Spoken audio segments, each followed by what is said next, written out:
8 సంవత్సరాలు గుడారాల పండుగలను ఆశీర్వదించినటువంటి దేవుడు ఈ 49వ గుడారాల పండుగను దేవుడు మనకిచ్చినందుకు అందరూ 2 చేతుల పైకెత్తి చేతుల ఊపుతూ అందరూ స్తోత్రం చెప్పండి.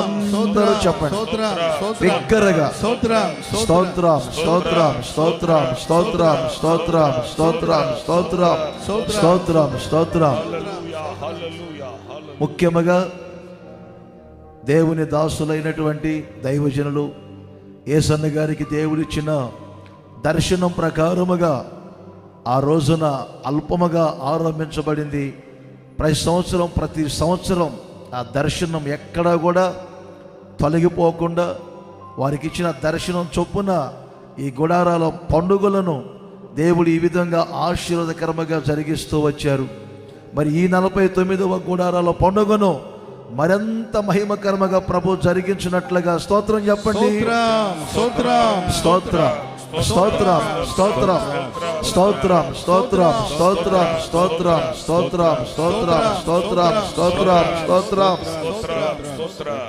దైవజనులు యేసన్న గారు ఏ ప్రాంతములో అయితే కాలి నడకన నడిచి ఈ గ్రామాలన్నీ తిరిగారో అదే చోట ఈ గుడారాల పండుగలు జరుపుకోవటానికి మనకిచ్చినటువంటి స్థలాలను బట్టి దయాక్షేత్రం అనే పేరును బట్టి మరి గత సంవత్సరం మరి ఈ సంవత్సరం ఇక్కడ ఈ దయాక్షేత్రములో ఈ గుడారాల పండుగలు జరగటానికి కృప చూపించినటువంటి దేవునికి మరొక్కసారి స్తోత్రం చెబుదాం.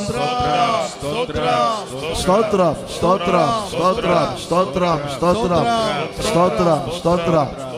ఈ గుడారాల పండుగలో మన పితరుల సరిహద్దులలో దేవుడు మహాఘనుడుగా ఉన్నాడని వాక్యం చెప్తుంది. ఈ గుడారాల పండుగ సరిహద్దులలో మహాఘనుడైనటువంటి దేవుడు ఉండి సంచరించినట్లుగా అందరూ మరొకసారి చేతులు ఊపుతూ స్తోత్రం చెబుదాం. స్తోత్రం స్తోత్రం స్తోత్రం స్తోత్రం స్తోత్రం స్తోత్రం స్తోత్రం స్తోత్రం స్తోత్రం స్తోత్రం స్తోత్రం.